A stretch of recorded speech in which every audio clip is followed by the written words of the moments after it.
10 things you need to do before you take off on that dream international vacation. Whether it's for a weekend getaway to the Caribbean or traveling long term like me, this video is for you. The apps you need to make sure you have offline versions of: Google Maps, Google Translate. Now, you may have Google Maps on your phone, but did you know there is a setting where you can download maps to be able to use whether you have internet connection or not? Make sure you download this to your phone before going to your desired country. Google Translate. Do not be that American that assumes that everywhere you go, people speak English. While it is an international language, it's not spoken by everyone. Download the language for the country you're visiting to your phone. So if you have streaming services like Netflix, or maybe you even pay for YouTube Premium, make sure you download some of your favorite content on your phone, just in case you have an unexpected delay and you're not going stir crazy in the airport. This goes for books as well. Make sure you have enough space on your phone for this. This means you may want to upload photos and videos to your cloud before going on vacation. This will help with space, not only for the items I told you to download, but for those pictures and videos you're going to be capturing, because you want to be able to remember it, right? Make sure you are arriving to your home airport 3 hours before the scheduled departure time. International trips have a lot of differences than flying domestic. One could be, there could be a form that you need to fill out before you even board a plane. Stuff like this changes all the time. This happened to me once when I went to Jamaica, and getting there early saved me. Also, the international drop bag line, if you are checking a bag, those international lines can be significantly longer than domestic lines. So you want to make sure you have time to do a proper check-in, drop your bag, and if you don't have TSA pre-check, you definitely don't want to push it, because you're going to be waiting in the line after going through all of that. Make sure that you have either prearranged transportation, or you know how you're going to get to your hotel or Airbnb when you land. It's not safe to assume that every country has ride sharing apps like Lyft or Uber. So you don't want to get to the airport when you arrive and assume, oh, I'm just going to give me an Uber or Lyft. It may not be available. Certain countries have Bolt, they have Grab, they have things that are not your normal thing that you use and you have to register for it. Just save yourself the hassle. Prearrange your transportation, or have a plan. If you're going to the Caribbean, for example, you can book a transfer ahead of time. Transfers means rides to and from the airport. Go ahead and spend the extra money. Also, if you are planning to use mass transit, which I do all the time in Europe, I used to always, like when I arrived in Greece, I hopped on the train to get to my Airbnb. So if you are going to a destination that has mass transportation, make sure you have Google Maps, again, able to use in case you have internet connection issues so you can get to your destination. Make sure that you use packing cubes in the event that you have to check your carry-on bag, because a lot of your major airlines, you actually will be flying with an affiliate of the airline, not that actual airline. So for example, I love Delta. Whenever I fly out using Delta, I may start with the Delta, but I will be with another SkyTeam affiliate. And that airline, they have different carry-on bag requirements. So there's been times where I'm like, oh, I got to actually check this carry-on bag. And having packing cubes, I was able to just pull out my essentials quickly without being all frazzled in the airport. Make sure that you have in a tote size carry-on shoulder bag. Make sure you have your first day's attire there. I'm not saying to make sure you have all your shoes and all of that. Just make sure that you have the bathing suit in case you're going to a Caribbean type area, or you're going to be laying at the beach or pool. And make sure you have that sundress, or fellas, that just that quick short set that was so 90s.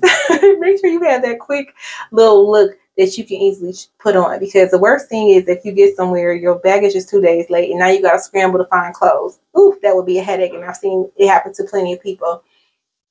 Make sure you pack you some snacks. Listen, sometimes these airlines, the snacks don't be hidden. And what if you have delays in the airport where things are closed? Make sure you pack a few granola bars with you, just so you won't be hangry, because me, when I'm hangry, it's not nice. You take pictures of your checked bags, like not just what it looks like, but take pictures of what's inside your bag in case it gets lost. and you need to file a claim with the insurance company. And secondly, use AirTags. Put an AirTag in your check bag so you know where your bag is in case they don't. You don't want to get outside the United States and realize that you got to pay all these fees for roaming. Now, most major phone companies, they have international plans for you to add on. Like Verizon, it's $10 a day. It automatically kicks in. You don't even have to call, depending on what type of plan you have. But you just want to be sure. Stuff's always changing with cell phone companies. If you want to know, I have T-Mobile and I roam with it all the time, but I have to be mindful with it because you can't roam indefinitely with T-Mobile using data. I have got that text message saying we will cancel your plan, but I'm traveling for a year, so I just want to throw that out there. If you are traveling long term, you should consider travel Wi-Fi. This lets you have a hotspot and you will be able to connect to local Wi-Fi, and you can use that as a hotspot so you can always have data on your phone. Last but certainly not least, you can get a local SIM card. Usually these are available right at the airport and you will pop it into your phone. But with that, people won't be able to call the number they've been calling you on. So I recommend, if you are going to go the SIM card route, even if you're traveling long term, have another phone. I'm not telling you to go buy another phone, but maybe dig out one of those old phones you have that has a cracked screen or you just don't take the best pictures. Listen, those phones work. I know. I have traveling with one. You can use that as a hotspot. And also, it does come in handy sometimes to have a local SIM card number. It worked out for me very well in Kenya because there's different things that locals may use. Like in Kenya, they use M-Pesa, and that's a cashless way to make purchases. All right, let's move on to the next topic. Make sure you have WhatsApp downloaded on your phone, and not just on your phone, but your the top five people you talk to. I'm throwing it back to the MySpace days. Make sure they have WhatsApp as well, because a lot of times text messages do not go through. Even when you have an international plan, sometimes it's just a delay. Phone calls are typically 25 cents a minute. And with WhatsApp, you can do video calls and phone calls.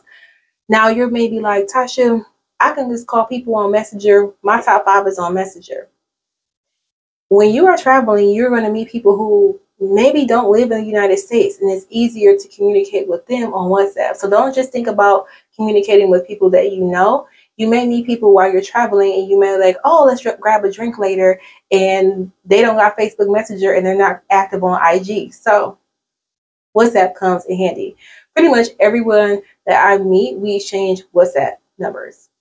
Your WhatsApp number is your same number. So I don't know why I said it like it's different. Make sure you have a travel adapter. If you are staying in North America, you should be fine with just using your regular charger. But if you're going to Europe, Africa, Asia, you will probably need a travel adapter. Now, some countries do have international plugs where you can plug in your US-based product, and a European, you could plug in their European-based product all in the same outlet. But that's not everywhere.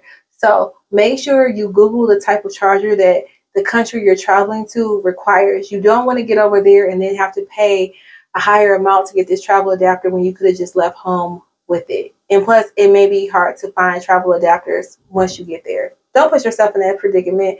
Make sure you know before you go. If you are a person who loves to take pictures and video, make sure you have a travel portable charger so that you can keep your phone charged while you are away. A lot of excursions typically are all day, and you won't really have access to plug your phone into anywhere. Even if you bring your own charger with you, you may not actually have time or anywhere to plug that phone into. So be aware of that.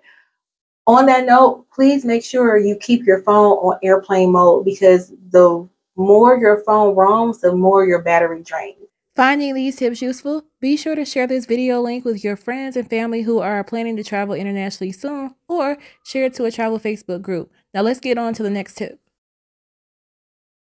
Don't skip out on travel insurance. Travel insurance is very important to have, even if you're just going out of the country for a weekend. What if you get injured or sick while you're away? Do you have coverage? That's what you need to ask yourself. You can go the long way and check with your healthcare provider that you have in the United States. You can call them or look on the site to see if you have medical coverage outside the United States. You can do the same thing with your car insurance to see if you were to get into a car accident. Not if you were driving, but if you were a passenger, would you be covered? That's the long way. Or you can get travel insurance. Now, when you book your flight online, or if you're using a site like Expedia, they're going to say, hey, cover your trip for this amount of money. Don't leave uninsured. You can go that route, but I suggest that you actually just purchase the insurance independently from a travel insurance company, or your credit card may already have you covered. So you have an Amex travel card or a Chase Sapphire Reserve or any other type of major credit card like a Capital One. They may, again, may have coverage for you. So be sure to contact your credit card company to see where you can go on the website to find out if you're covered. So let me recap this insurance thing for you. You need to have it. Secondly, you can purchase it through the airline. You can purchase it independently by going to like a safety wing type of insurance company, or you can have coverage through your credit card and you may not even know it. Also, if you are a adrenaline junkie like me, well, I used to be, and you're going to go like zip lining, or even kayaking can be iffy. Travel insurance may not cover you if you don't have an additional waiver. Keep that in mind if you check that box with the airline. They are for sure not going to cover you for those type of activities. And that's where it comes handy to purchase a insurance policy like with a safety wing. I keep mentioning safety wing. They did not sponsor this video, but I have that for my year of travel to have coverage in case I were to like break a leg or something, or what if I need to be flown out to another country because I need a special type of care. That's covered through my safety wing policy. So much more to say about travel insurance, but I'm going to just link it all below. Let's get on to the next tip. Let's talk money, one of my favorite things. First and foremost, if you are traveling with a debit card, I strongly ask you to reconsider using that abroad. Even in the US, as you're swiping, you don't want to put your actual cash money at risk for it to be stolen from you, or if you lose that card. I would much rather lose a credit card than a debit card. Now, if you're like, that's great, Tasha, I don't got credit, so I don't have a credit card, I recommend that you at least try to, if you have a bank account already, see if you can open up another checking account or savings account and move all your money, like for your bills, into that account. Just in case you lose that debit card, those accounts won't be impacted, right? Turn off overdraft protection. Just in case you lose your debit card and someone gets it, then overdraft protection could kick in. You don't want that to happen either. If you open up another account and turn off overdraft protection so money won't funnel from that account, you will be safe. Credit card tip. Make sure that you check to see if your credit card waives a 3% international fee, aka they don't even have it as a charge. I know my Capital One cards don't have it and my Chase cards don't have it. But you have to see if your card actually charges that 3% fee. So this means that every time you swipe, this is for debit cards as well. Most debit cards automatically will have that fee on there. I think USAA doesn't have that fee. But listen to me, when you're swiping internationally with a debit or credit card, make sure you're not going to be paying an extra 3% fee. That means every time you buy something, it's going to be 3% more. And those can add up. And that's on top of the exchange rate. Now, if you are traveling long term, I recommend that you look into getting a Charles Schwab checking account. Again, long term. If you only going somewhere for a month or a week, I'm not recommending you get a new checking account. But similar to with insurance, I'm traveling the world for a year. So I want to make sure that wherever I go and I use my debit card in the ATM, I'm going to get my ATM fees refunded, and I'm not going to be paying the 3% fee. So make sure you look into that if you're traveling long term. How to get local currency wherever you're traveling to. You can bring USD with you and get it converted at the country you're visiting, meaning you're changing your USD to euros, for example. If you do this at any airport, you're going to pay more fees than you would if you did not exchange your money at the airport. But sometimes you got to take the L just to be prepared. So I'll leave it up to you to decide.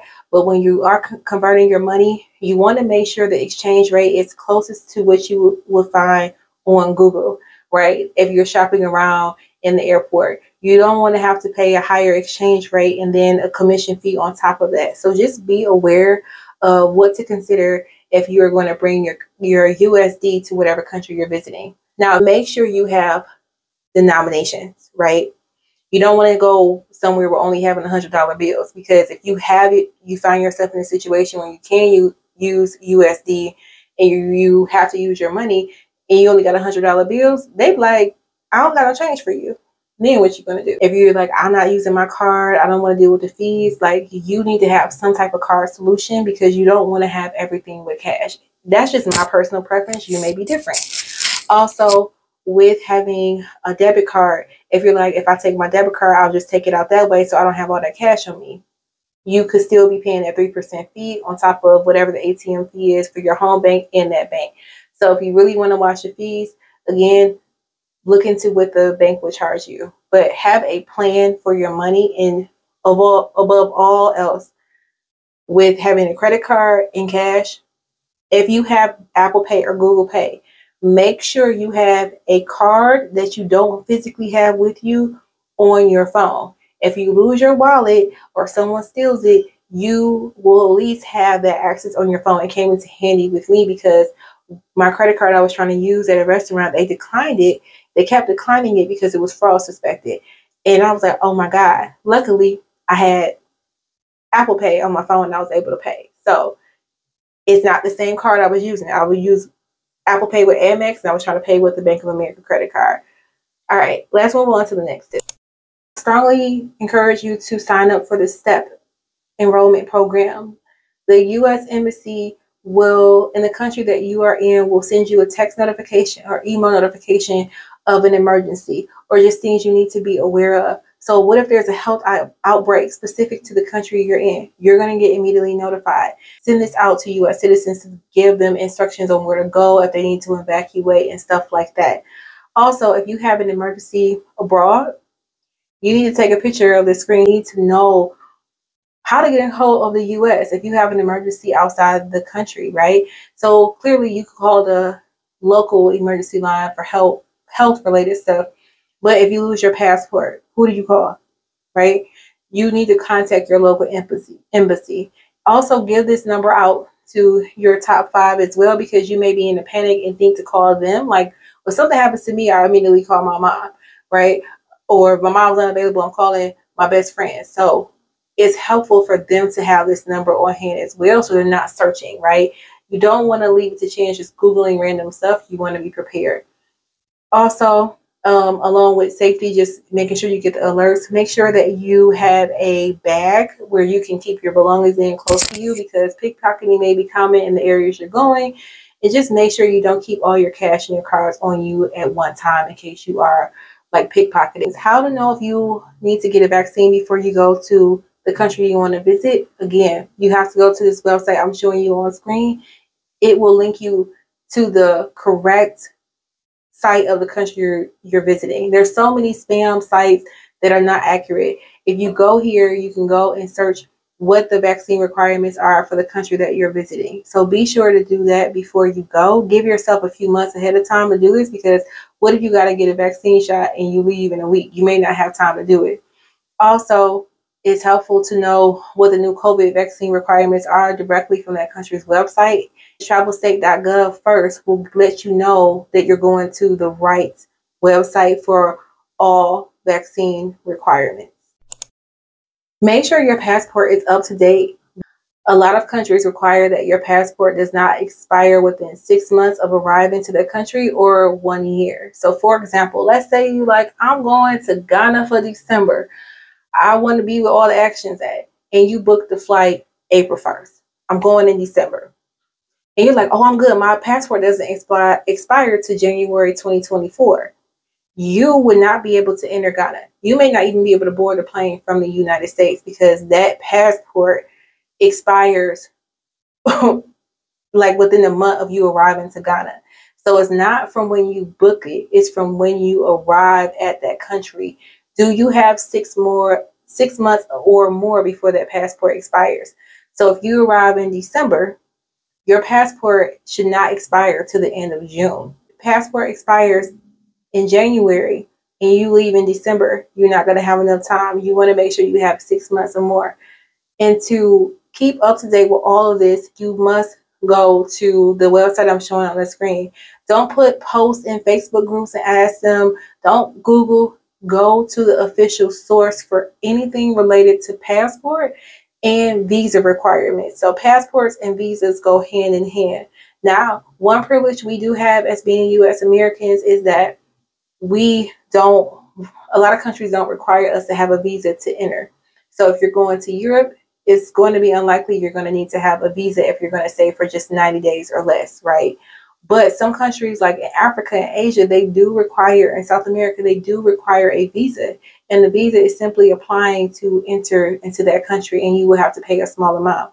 So know before you go. Some countries allow you to do visa on arrival, but not all countries do that. So some require an e-visa.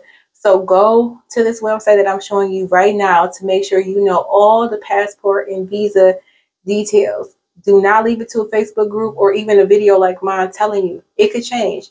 This is the only way to know what's accurate. Thank you so much for watching. Be sure to watch the next video on screen, and I will see you on the next one. Bye.